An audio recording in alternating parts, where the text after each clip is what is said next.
Bwana Yesu asifiwe, ndugu mtazamaji ambaye unatufuatilia katika channel yetu ya YouTube kama ICG Church, pia TikTok kama ICG Church. Kwa mara nyingine tena yeye na muda mwingine nimepata nafasi ya kuwa mtumishi wa Mungu hapa ambaye ametoka mbali sana mpaka kutufikia siku ya leo katika kipindi chetu hiki tuko naye hapa. Atakwenda kujitambulisha yeye mwenyewe kwa majina yake ni nani na pia ametokea wapi. Ni kilomita kadhaa mpaka hapa. Karibu jitambulishe. Asante, nashukuru.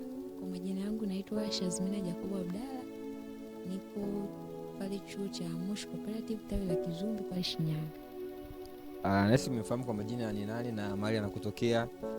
Katika ICG Talk ya leo tutakuwa tuna vitu kadhaa ambavyo tunatamani tufahamu kwa habari ya Pasaka, na ukifuatilia tuko katika wiki ya Pasaka. Kuna vitu ambavyo pengine mtu nje kule watazamaji wanatufuatilia wanatamani wajue kuhusiana na Pasaka na pengine wafahamu. Kuna maswali kadhaa ambayo nimeyapata hapa kutoka kwa watu, nikasema kwa sababu nilipata neema ya kuwa na katika kipindi hiki cha siku ya leo, ningeomba utusaidie kujibu haya maswali ili tupate uelewa zaidi kuhusiana na Pasaka. Swali la kwanza ningependa tufahamu kwamba ni nini maana ya Pasaka? Pasaka ni nini? Asante kwa swali zuri.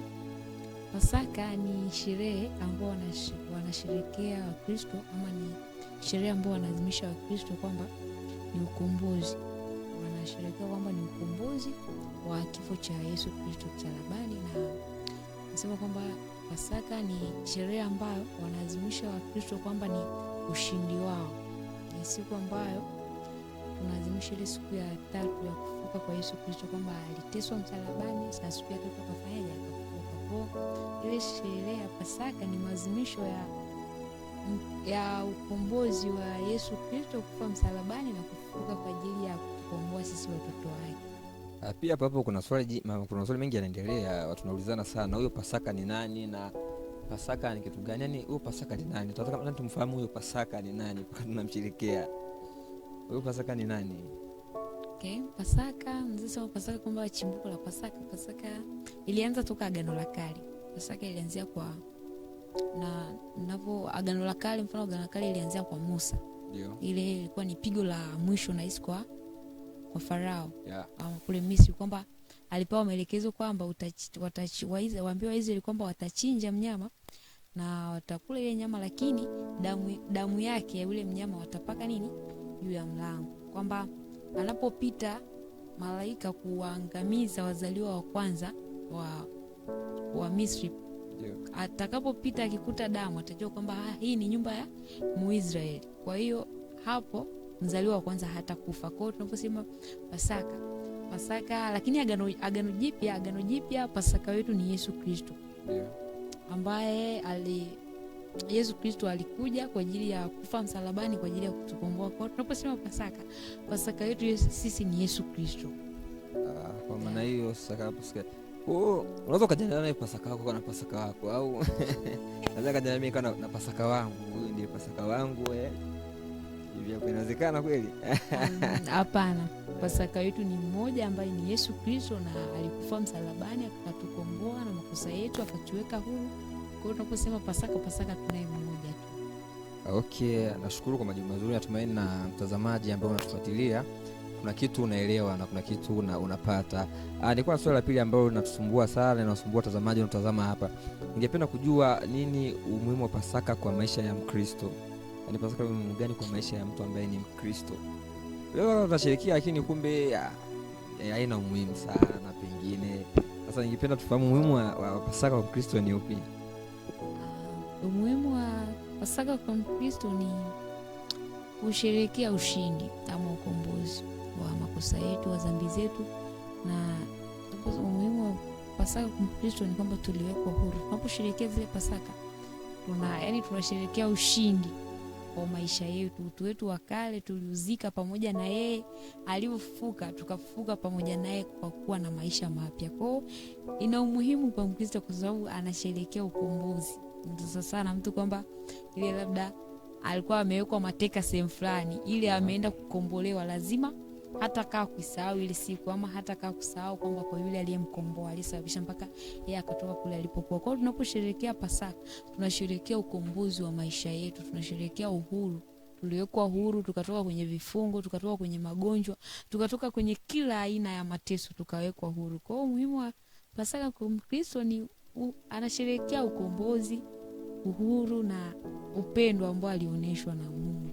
Okay, nashukuru sana kwa majibu mazuri. Ila pia hapo nipata swali jingine, vipi ni sahihi kwa mtu ambaye sio Mkristo kusherehekea Pasaka, au Pasaka kwa ajili ya Wakristo peke yao tu, wale watu wengine Pasaka hata iwahusu pengine ambao tusaidia hapo sasa tufahamu kwa Pasaka ni halali kwa mtu ambaye sio Mkristo kusherehekea Pasaka?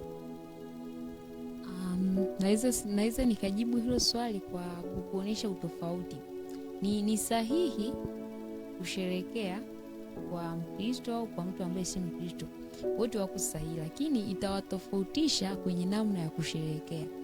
Mkristo halisi ambaye anajua nini maana ya Pasaka, anajua maana ya kusherehekea ile sikukuu, the way atakaposherehekea hata fanana na mtu ambaye hajajua nini maana ya Pasaka, mimi kwamba mtu ambaye sio Mkristo.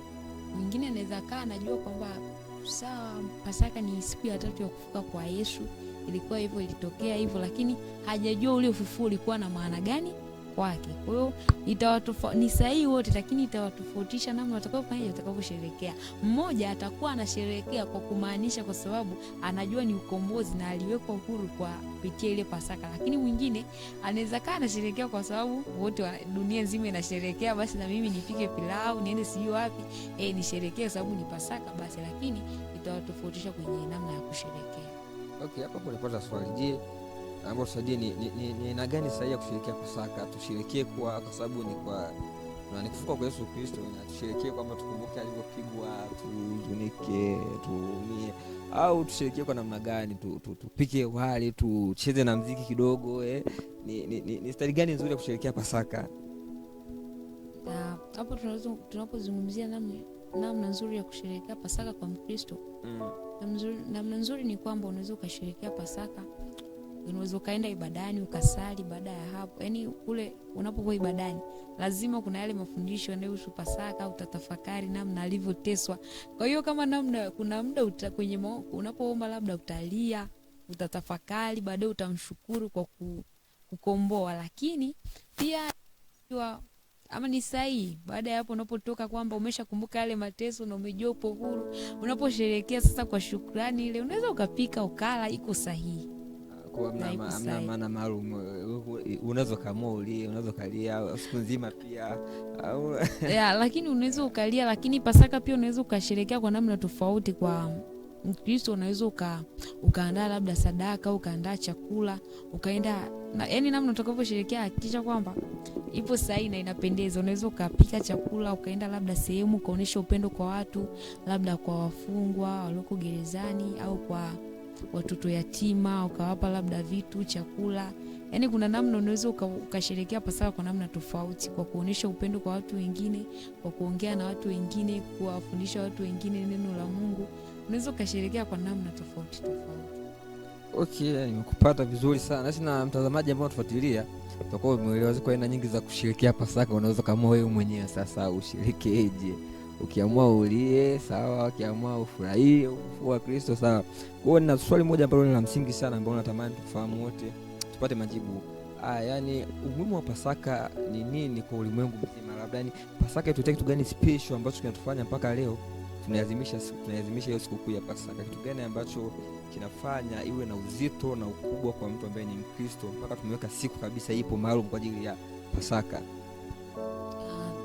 Pasaka ina umuhimu kwa sababu ilileta vitu vingi mno, lakini kwa hapa naweza nikakujibu kama vitatu.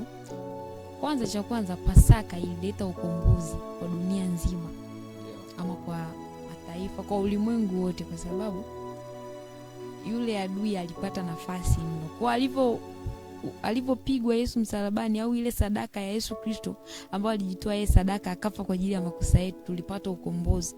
Tulitoka kule tulipokuwa kwenye vifungo, kwenye utu wa kale, tukawa na utu upya.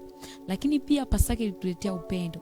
Pasaka ilituonesha upendo, tukatambua ni jinsi gani Mungu anafanyaje, anatupenda, kwa sababu anasema ni upendo wa namna gani au ni jinsi gani alivyotupenda mpaka akamtoa mwanae wa pekee ili kila amwamini semaje asipotee.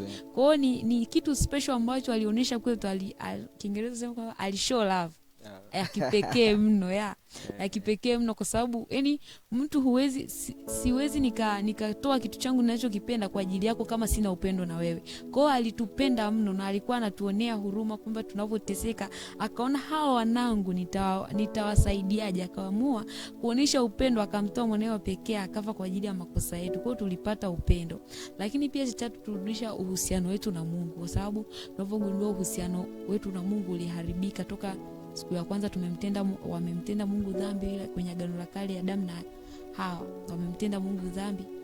Ilitokea linki kwamba yani kukaaga na mipaka, na ukisoma Bible kwenye kitabu kama sikosea kitabu cha Isaya inasema kwamba yani dunia imechafuka kana kwamba hata akishuka haoni hata sehemu ya kufanyaje ya kuweka miguu yake. Kwa hiyo yani maasi yalizidi ama tulimchafua sana Mungu, yani mpaka yeye mwenyewe kuna muda alikuwa akishuka akitamani kushuka anaogopa atatuangaliaje, atashukia wapi, kwa sababu hasira yake ilikuwa inawaka. Lakini alipokufa Yesu msalabani alirudisha ule uhusiano wetu alirejea. Ndio nasema kwamba pazia la hekalu likafanyaje, likapasuka, ule utengano ama ile linkage iliyokuwepo ama kile kizuizi kilitoweka. Kwa hiyo uhusiano wetu ukarudi. Kwa hata sasa hivi unaona kwamba kwa Kristo wengi zamani yani kwa kweli yalizidi. Zamani ilikuwa ni mpaka kuna sadaka utoe ama kuna namna ufanye, lakini kwa sasa hivi hata unapoomba unauhalisia kabisa, naenda napiga magoti naomba na najua Mungu anafanyaje, ananisikia, ama natoa sadaka kanisani sinaji. Lakini zamani ulikuwa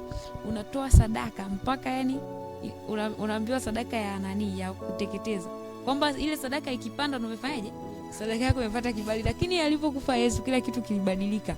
Japo ni Agano Jipya, lakini kile kitu kilibadilika. Leo hii tuna uwezo wa kutoa sadaka na tukajua kabisa hii sadaka Mungu amefanyaje, ameipokea. Kwa kuna namna turudishiwa uhusiano wetu ama nafasi zetu kwa Mungu zilirudishwa. Na alirudisha nafasi yetu tukapata tena. Na kingine ambacho tulipata kibali, kwa sababu yani kupitia ile ukombozi ama yani mtoto wake alivyokufa, Yesu Kristo alivyokufa msalabani, tulipata kibali, tukajiona kwamba sisi kumbe sasa tunauhalisia kwamba sisi ni wana wa Mungu, kwa sababu ametuweka huru, ametuonesha upendo. Kwa ni vitu kama hivyo. Nashukuru sana kwa majibu mazuri sana, na kwa presentation yako imekuwa ni nzuri sana. Nimebarikiwa binafsi, pia natumaini na mtazamaji ambaye anatufuatilia utakuwa umebarikiwa na utasherehekea Pasaka bila makosa, yani hautasherehekea kimakosa tena kuanzia leo. Natumaini hicho. Asante kwa kutufuatilia kuanzia mwanzo wa kipindi chetu mpaka mwisho. Nilikuwa na mtumishi wa Mungu Shazmin hapa. Kwa unatufuatilia katika channel yetu ya SG Church, usiache kusubscribe kwenye channel yetu, kushare pia na kucomment pia kwa TikTok pia. Usiache kulike pia na kucomment kwa ajili ya muendelezo mzuri wa vipindi vinavyokuja, na tujue ni vitu gani tuboreshe pia. Kwa upatikanaji physically tupo Shinyanga, maeneo ya Mwasele Miogoni. Ukiwa unatokea Shinyanga mjini unachukua barabara kama unaelekea Rudisha, ukifika maeneo ya Rubaga Joshoni unakata kushoto, unanyoka na barabara ya vumbi mpaka mbele unakutana na kanisa la Sabato kwa upande wa kulia, sisi tuko upande wa kushoto, utakutana na hema la kuabudia. Kwa hiyo usiache kutufuatilia pia katika channel zetu za YouTube, pia katika Instagram kama SG Church, pia TikTok. Pia tuna website yetu ambapo unaweza ukavisit kule pia kwa maelezo zaidi kuifahamu SG ni nini na kulifahamu kanisa hili la SG. Pia unaweza ukatusearch kupitia www.icg.or.tz na tutabarikiwa sana.